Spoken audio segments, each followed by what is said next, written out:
এখানে পেঁপে দিয়ে গরুর হাড়গুলা রান্না করা হয়েছে।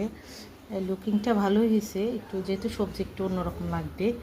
তো আপনারা গরুর হাড় দিয়ে পেঁপে রান্না করেন কি না, বা করলে কেমন হয়? আমার কাছে খুব ভালো লাগে, তো আমি রান্না করছি। হ্যাঁ, এটা কোরবানির মাংস ছিল, অবশ্যই সবার বাসায় কোরবানির মাংস আছে।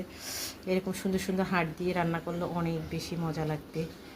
তো ধন্যবাদ। আসসালামু আলাইকুম। ভিডিওটা ভালো লাগলে লাইক কমেন্ট শেয়ার করবেন। আসসালামু আলাইকুম। এখানে পেঁপে দিয়ে গরুর হাড়গুলা রান্না করা হয়েছে। লুকিংটা ভালোই হয়েছে, একটু যেহেতু সবজি একটু অন্যরকম লাগবে।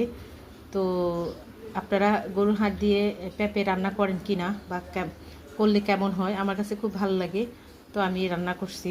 হ্যাঁ, এটা কোরবানির মাংস ছিল, অবশ্যই সবার বাসায় কোরবানির মাংস আছে। এরকম সুন্দর সুন্দর হাড় দিয়ে রান্না করলে অনেক বেশি মজা লাগবে। তো ধন্যবাদ। আসসালামু আলাইকুম। ভিডিওটা ভালো লাগলে লাইক কমেন্ট শেয়ার করবেন। আসসালামু আলাইকুম।